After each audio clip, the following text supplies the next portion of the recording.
Hi students, to, next topic is torque and angular momentum. When a net force acts on a body, it produces linear motion in the direction of the applied force. If the body is fixed to a point or an axis, such a force rotates the body depending on the point of application of the force on the body. This ability of force to produce rotational motion in a body is called torque or moment of force. Example for such motion are plenty in day-to-day life. That is opening, example for that is opening and closing of a door, about the hinges and turning of a nut using a wrench. The extent of rotation depends on the magnitude of force. Okay, notation of torque is tau vector. Okay, so its direction and the distance between the fixed point and the points of application. When torque produces rotational motion in a body, its angular momentum changes with respect to time. Okay. So definition of torque. Torque is defined as the moment of the external force about a point or axis of rotation. So tau vector equal to r vector in cross f vector. It means torque means the product of the product of force and the perpendicular distance of the object and the force, where r vector is the position vector. Okay, this r vector is the position vector of the point where the force effector is acting on the body. So theta is making between the angle between position vector and effector. So tau r vector and f vector is called vector product or cross product. You already know what a vector product of two vector results in another vector, and that is perpendicular to both the vectors. Okay, so the torque is vector quantity. Torque has a magnitude, that is Rf sin theta, and direction perpendicular to r vector and f vector. Its unit is nm. Is the one word, mark it. And tau vector equal to Rf sin theta n cap, where n cap is the unit vector. Theta is angle between r vector and f vector. Then tau vector is sometimes called as a pseudo vector, as it needs the other two vectors, a vector and r vector and f vector for its existence. The direction of torque is found using right hand rule. This rule says that, what is right hand rule? A defined right hand rule. If fingers of right hand are kept along the position vector with the palm facing the direction of the force, when the fingers are curled, the thumb points to the direction of the torque. Okay, in this way. This thumb is a direction of the torque, and this curled finger, that is f vector, and this one is the green one is the r vector. Okay, so the direction of torque helps us to find the types of rotation caused by the torque. Okay, if the direction of the torque is out of the paper, this one out of the paper, then the rotation produced by the torque is anti-clockwise. On the other hand, if the direction of the torque is into paper, this be clockwise direction. Rotation is clockwise direction. Okay. So the direction and magnitude of torque are found separately. For direction, we use vector rule or right hand rule. For magnitude, we use scalar form. So tau is equal to Rf sin theta. The expression for the magnitude of torque can be written in the two different ways. that is by associating sin theta either with r f in the following manner. That means tau equal to rf sin theta, that is r into f perpendicular, then r sin theta f. R is perpendicular to f. F sin theta is the component of f vector. It means the force acting one point, it resolves into two components, that is f sin theta is perpendicular to the position vector and f cos theta is parallel to the that is same direction of this position vector. Okay, so this f sin theta is perpendicular component of r. Okay, similarly r sin theta is this r is acted in the origin, so it resolves into two components, that is r cos theta and r sin theta. This r sin theta is perpendicular to f.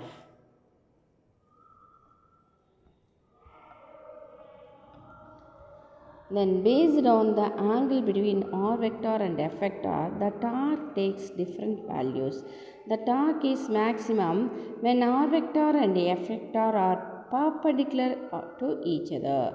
That is when theta equal to 90 degree and sin 90 equal to 1. So tau maximum equal to RF. Suppose the torque becomes 0. When it becomes 0, R and F are parallel or anti-parallel. If parallel, theta is 0 degree. So sin 0, 0, tau becomes 0. If anti-parallel, tau and R and F are anti-parallel. This one is parallel and this one is anti-parallel.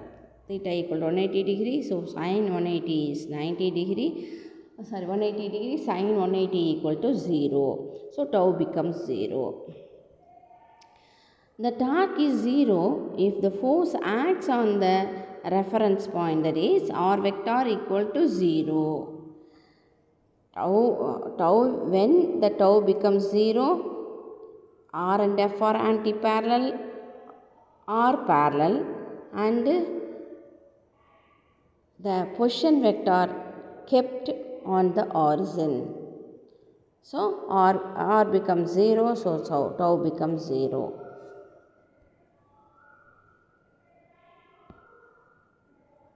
And torque about an axis.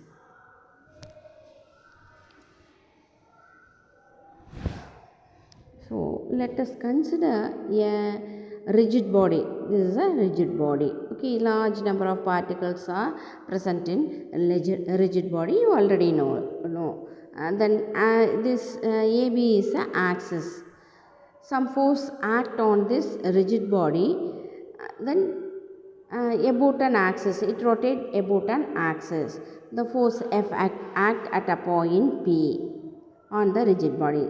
The force F may not be on the plane APB. Okay, we take the origin O at any random point on the axis AB. So the torque of force F vector about O is tau vector equal to R vector cross F vector. So the component of the torque along the axis is the torque of F vector about the axis. So tau vector equal to R vector cross F vector, and the angle pi between tau and AB. To find the angle between phi and AB is, F is not on the plane APB. So torque about AB is parallel component of torque along AB, which is modulus of R vector cross F vector cos phi, and the torque perpendicular to the axis AB, that is equal to R vector cross F vector sin phi. Okay, it resolves into two components, that is tau into cos phi, tau into sin phi. So the torque about the axis will rotate the object about it. The torque perpendicular to the axis will turn the axis of rotation. Okay, this one, the axis of rotations. That is, the body will have precision. When both exit simultaneously on rigid body, the body will have a precession. One can witness the precessional motion in a spinning top when it is able to come to rest.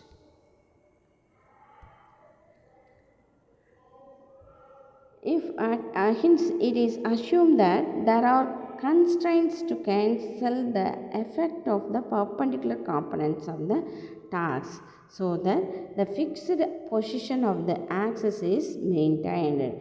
Therefore, perpendicular components of the torque need not be taken into an account.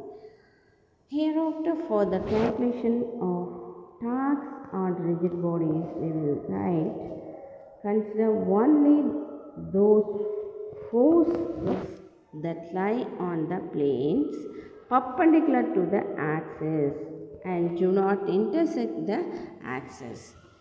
Consider position vectors which are perpendicular to the axis. Perpendicular to the axis.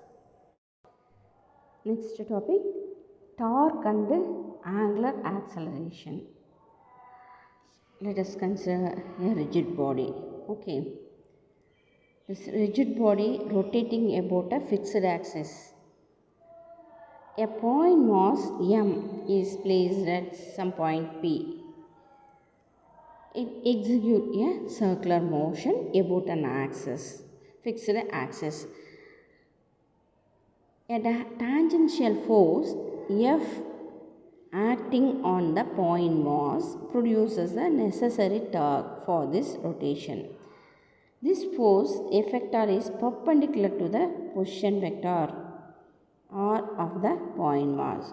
So the torque produced by the force on the point mass m about axis is tau vector equal to r, because it is r and f are perpendicular to each other, so theta becomes 90 degrees, sin 90 equal to 1. So you write tau equal to rf sin 90, that is equal to rf. You already know, according to the Newton's second law, F equal to ma. So you write tau equal to r ma. But you already know a is equal to rf. So substitute a value in this tau equation. So tau is equal to rm r alpha, that is equal to m r square alpha. So the torque of the force acting on the point mass produces an angular acceleration alpha in the point mass about the axis of rotation. So in vector rotation, tau vector equal to m r square alpha vector. Tau and alpha are the along the axis of rotation. If the direction of tau is the direction of alpha, it produces angular acceleration. But tau is opposite to alpha. Angular deceleration or retardation is produced on the point mass. You already know a rigid body consists of large number of particles. So hence the moment of inertia of a rigid body is the sum of moments of inertia of all such individual points that constitute the body. So I is equal to m1 ri square. It means summation mi ri square. M1 R1, large number of particles are present in the rigid body. So M1 R1 plus M2 M1 R1 square plus M2 R2 square plus M3 R3 square plus etc. So the torque for the rigid body, tau vector equal to sigma mi ri square into alpha vector. So you already know I is equal to summation mi ri square. So you write tau vector equal to I alpha. Next one, angular momentum. The angular momentum in rotational motion is equivalent to linear momentum in translational motion. Okay, the mass act in the linear motion, how it will act in linear motion, that same act in rotational motion, that is moment of inertia. Okay, the same way the angular momentum in rotational motion is equal to the linear momentum in translational motion. The angular momentum of a point mass is defined as the moment of its linear momentum. The product of the angular momentum is defined as the product of the linear momentum and the distance between them. So that is L vector equal to R vector cross P vector. This is L of a point mass having linear momentum and position R with respect to the point or axis. So magnitude of linear angular momentum is LP sin theta, where theta be the angle between R vector and P vector. L is perpendicular to the plane containing R vector and P vector. So R vector and sin theta, that is tau equal to RF sin theta. In the case L equal to RP sin theta. So L is equal to RP sin theta, that is R into P perpendicular. That is P perpendicular is the component of linear momentum. P perpendicular to R. The next one, L equal to R sin theta P, that is equal to R perpendicular to P, and R perpendicular is the component of position R perpendicular to P. The angular momentum is 0, L equal to 0. If the linear momentum is 0, P equal to 0, or if the particle is at their origin, R vector equal to 0, or if R vector and P vector is parallel or anti-parallel to each other. So theta becomes 90 degree or theta equal to 180 degree. So sin 0 and sin 180 equal to 0. So L becomes 0. There is a misconception that the angular momentum is a quantity that is associated only with the rotational motion. It is not true. The angular momentum is also associated with the bodies in the linear motion. The next topic we discussed about angular momentum and angular velocity. Let us consider the rigid body. This is a rigid body. It rotating about a fixed axis. A point M in the body will a point of mass M in the body will execute a circular motion about the fixed axis. The point mass M is the M, that is a point mass at a distance or from the axis of rotation. Its linear momentum at any instant is tangential to the circular path. Then the angular momentum L vector is perpendicular to R vector and P vector. It is directed along the axis of rotation. The angle between theta between R vector and P vector is 90 degree. So the magnitude of angular momentum L equal to R mv sin 90 degree. Sin 90 degree is 1, so you write L equal to R mv. V is the linear velocity. You already know the relation between linear velocity and angular velocity is V is equal to R omega. Substitute the value V in L. So L equal to Rm R omega. So L equal to M R square omega. So L vector, in vector you write in a vector form. So L vector equal to M R square omega vector. You already know M R square is the moment of inertia of one point mass. You consider it is a one point mass, but in the case of rigid body it is made up of large number of particles present in rigid body. So the moment of inertia of a rigid body is the sum of moment of inertia of all such individual point masses that constitute the body. So I is equal to summation mi ri square. So angular momentum L vector equal to summation mi ri square omega vector. You already know I equal to summation mi ri square. So L vector equal to I omega vector. Then next one is torque and angular momentum. So you already know angular momentum of a rigid body is L equal to I omega. Torque on a rigid body is tau equal to I alpha. So you write tau is equal to I omega. I alpha. Alpha equal to d omega by dt. So you write tau equal to I omega by dt. So you rearrange this equation. Tau equal to d into I omega by dt. I omega is L. So tau is equal to dl by dt. So this equation says that an external torque on a rigid body fixed to an axis produces rate of change of angular momentum in the body about that axis. According to the Newton's second law in rotational motion, F equal to dB by dt.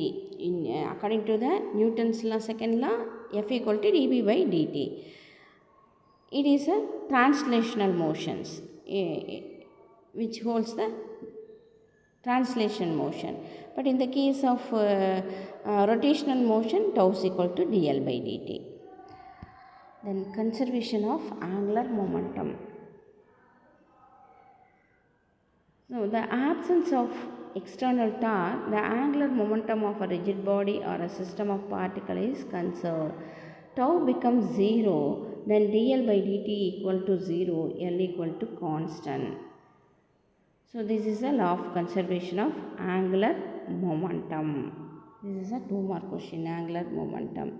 Then this one is a 3 mark. Torque and angular momentum is 3 mark, and angular momentum and angular velocity is a 3 mark question.